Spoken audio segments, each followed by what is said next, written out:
बिस्मिल्लाहिर्रहमानिर्रहीम। अस्सलाम वालेकुम व्यूअर्स, सुंबल के किचन में आपको खुशामदीद कहती हूँ। आज मैं फिर आपकी खिदमत में हाज़िर हुई हूँ बहुत ही मज़े की, बहुत ही टेस्टी और बहुत ही यूनिक किस्म की रेसिपी को लेकर। तो ये आप देख सकते हैं, ये रेसिपी मैंने पहले भी आपसे शेयर की, लेकिन वो थोड़े अलग अंदाज़ में थी। उसी में से बची हुई डो है जिसको मैंने एक बहुत ही खूबसूरत अंदाज़ में आपको बनाना बताया है। बहुत ही टेस्टी बनेगी, तो चलिए इसको बनाना शुरू करते हैं। तो ये वही डो है जिसकी हाफ़ जो है मैं पहले से इसकी रेसिपी दे चुकी हूँ पानादास की। तो आज उसका हाफ़ जो है उससे मैं एक और आपको इस तरीके से जो मैं दिखा चुकी हूँ आपको। तो ये डो मैंने कैसे बनाई थी इसका क्लिप मैं आपके साथ शेयर कर देती हूँ। कि मज़ेदार सी डो को रेडी कर लेते हैं। यहाँ पे मैं 3 कप मैदे का यूज़ कर रही हूँ। पहले मैंने 2 कप मैदे इसमें डाला है ताकि इसको अच्छे से छान लें, और अब ये तीसरा भी इसमें डाल रही हूँ। ये डो इतनी की टेस्टी बनती है, इसके इतना फ़ायदा है कि आप इसको बनाकर फ्रीज़ कर सकते हैं। 1-2 माह तक आप इसको फ्रीज़ भी कर सकते हैं, जब चाहे निकाल कर आप इसको इस्तेमाल कर सकते हैं। तो यहाँ पे हाफ़ टी स्पून नमक जा रहा है और 1 अदद अंडा जाएगा, और यहाँ पे 12 टेबल स्पून मेरे पास जो है घी के हैं। आप चाहें तो इसकी जगह पे मक्खन का भी यूज़ कर सकते हैं, लेकिन ऑयल आप इसमें हरगिज़ नहीं यूज़ करेंगे। यहाँ पे मैंने घी थोड़ा सा, जैसे आपको पता है गर्मियाँ मेल्ट हो गया तो थोड़ी देर के लिए इसको फ्रिज में रखा था। तो ये देखिए इस तरीके से मैंने इसको, तो अगर आप कप में देखें तो ये 1 कप बनता है। तो हम इसको अच्छे से पहले मिक्स कर लेंगे, ये सारी चीज़ें जो हमने इसमें डाली हैं। और घी भी मैं आपको बता देती हूँ कि देखिए ये देखिए अब मैं इसको बाइंड कर रही हूँ तो ये खुल रहा है। इतना नहीं होना चाहिए, जो बाकी भी 2 टेबल स्पून पड़े हैं ये सारा ही मैं इसमें डालूँगी। मतलब आप अगर 1 कप की बना रहे हैं तो आपको 4 टेबल स्पून जो है वो घी के डालने पड़ेंगे, या मक्खन जो भी आप यूज़ करें। तो ये देखें अब इसकी बाइंडिंग कितनी अच्छी हो रही है। यहाँ पे 1/3 कप मैंने पानी का डाल दिया है।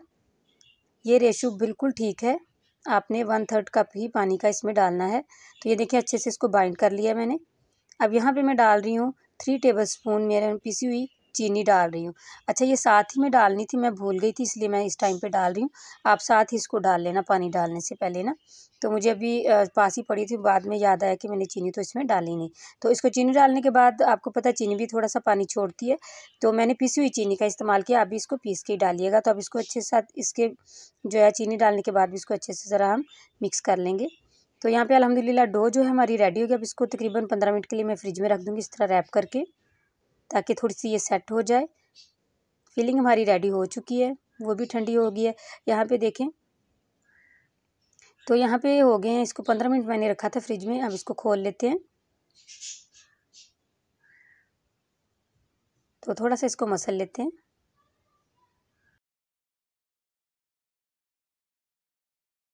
अब हम इसको 2 हिस्सों में डिवाइड कर लेंगे।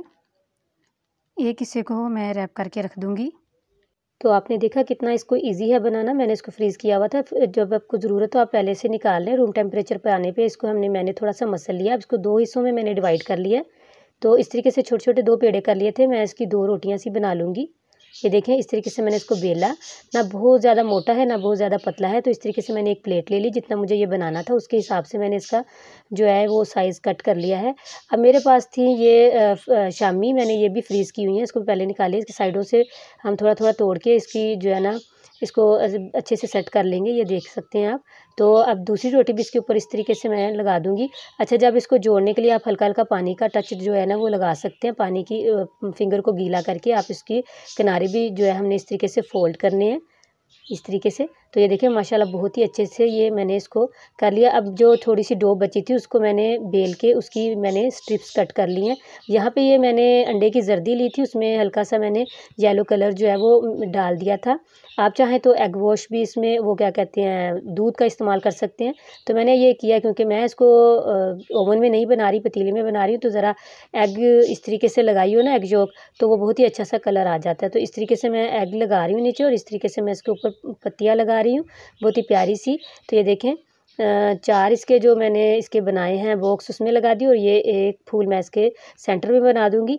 तो यहाँ पे ऊपर मैं वही जो मैंने yolk में हल्का सा येलो कलर डाला था वो मैं लगा रही हूँ। बहुत ही अच्छा इसमें कलर आएगा। तो आप देख सकते हैं, इस तरीके से आप भी कर लीजिए। यहाँ पे मैं लगा रही हूँ काली मिर्च, ये इन फूलों के दरमियान में बहुत ही अच्छा इस खूबसूरती इसकी और बढ़ जाएगी। तो मैं अब इसको पतीले में बना रही हूँ। इस तरीके से मैंने इसको रख लिया है।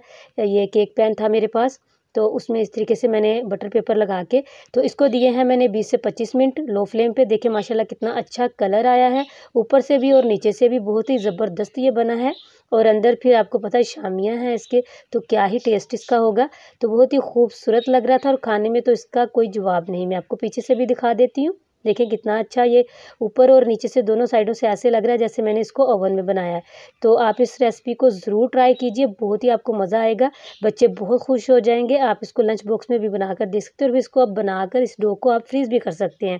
तो मुझे उम्मीद है कि आज की ये रेसिपी आपको बहुत ही अच्छी लगी होगी। अच्छी लगे तो इसको लाइक शेयर करना बिल्कुल ना भूलिए और मेरे चैनल को सब्सक्राइब भी ज़रूर कर दीजिए। तो फिर इसी के साथ मैं इजाज़त चाहती हूँ। अल्लाह हाफ़िज़।